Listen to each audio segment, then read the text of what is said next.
Hi first graders, it's Mrs. Misak again, and I've brought you another story. It's called The Perfect Pet. This story is by Margie Palatini and Bruce Waitley.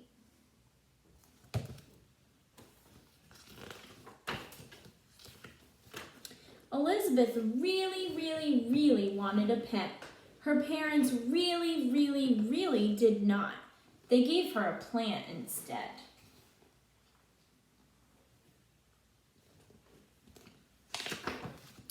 Mind you, it was a very good-looking plant, as cactus plants go, and it had quite a prickly sense of humor. Elizabeth named it Carolyn, which seemed to suit it just fine. It was absolutely no trouble, and it was a very good listener. Snuggling was a bit of a challenge. However, Elizabeth did manage a quick hug now and then. Elizabeth really did like the plant, but she still really wanted a pet, and she had a plan. I wonder what her plan is. The element of surprise. So how about a horse? Huh? What? Who? Said father. Who? What? Huh? Said mother. She woke them up in the middle of the night to ask for a horse. That's why it's called the element of surprise, because she thought if she surprised them, she might get it. I could ride it, give it carrots, lumps of sugar. A horse would be the perfect pet. What do you say? Father yawned. A horse is too big, Mother sighed. Our yard is too small. Why, it would eat us out of house and home, said Father. A horse is not quite perfect, dear, said Mother, going back to sleep. Not quite perfect, said Father sleepily. Scratch the horse. That means, scratch the horse means cross that off the list. Catch them off guard.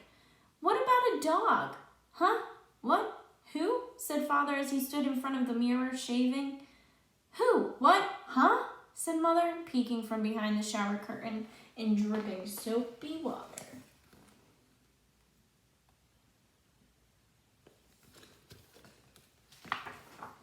I could take it for walks, teach it tricks, feed it treats, play fetch.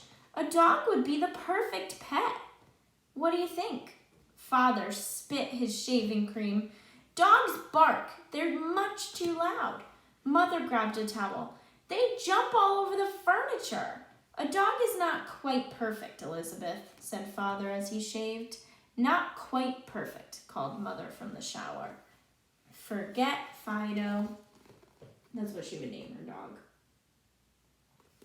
So as you'll notice, every pet that she brings up, she gives reasons why that animal would be the best perfect pet. This strategy is called the full stomach. Burp. You know what would hit the spot right about now? Asked Elizabeth. I'm thinking a cat. Huh? What? Who? Said Father. Who? What? Huh? Said Mother.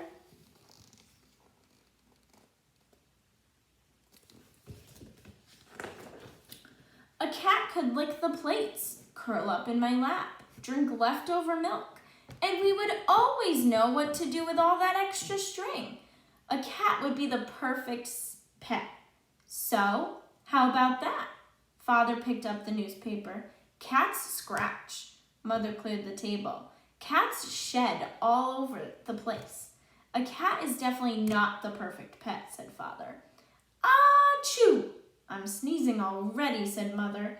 Cross off Kitty. So again, she names what pet she wants, and she gives you reasons why that pet would be the perfect pet. Go for broke. This is her next strategy. How about a bird? Bunny, turtle, fish, guinea pig, rat? Any? All? Take your pick, said Elizabeth. Her parents looked at each other. Nope, afraid not. Not quite. Too fishy. Don't even go there. What's left? Moaned Elizabeth. So all of the animals that she listed, her parents said, no, no, no, no, no. I wonder what she'll end up with. Doug is her next strategy. Elizabeth was thinking she would never ever find the really, really perfect pet. When, what do you know? She really, really did. In fact, she almost stepped on it. Right there on her rug. What do you think it is? A bug. Elizabeth picked him up. She held him in her hand, looked him in the eyes. He wasn't too big. He most definitely was not too loud. He couldn't jump on the furniture. He didn't scratch, didn't shed. And how much food could he possibly eat? He was the perfect pet. Carolyn totally agreed. So now she's giving you reasons why the bug is the perfect pet too. Snug. Doug moved right into the lovely house in the corner of Elizabeth's room. It had everything a bug could possibly want and more, including his very own cactus plant, as Carolyn was only a hop, skip, and jump away. He truly enjoyed sunning himself in her sand. Of course, Elizabeth provided him with enough crumbs to satisfy any growing bug's appetite. So there's the bug, curled up, near the cactus, in the sand. He's enjoying life.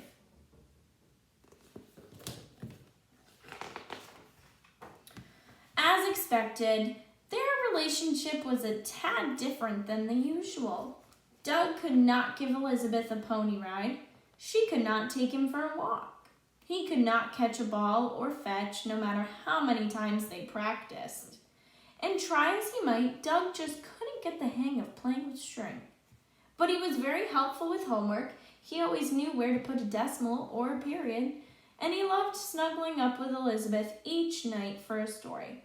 What more could you ask? He was perfect.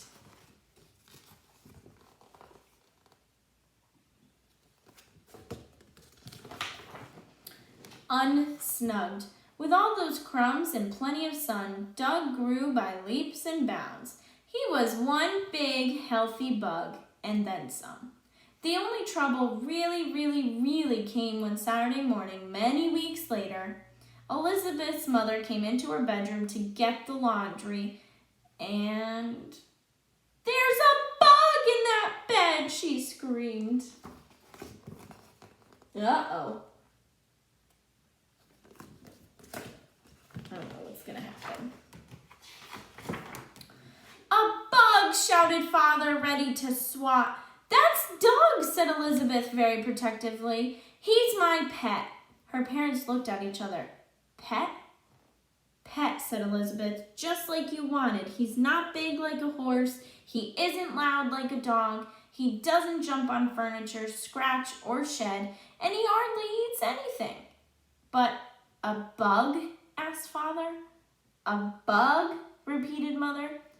Doug, said Elizabeth, and he is perfect.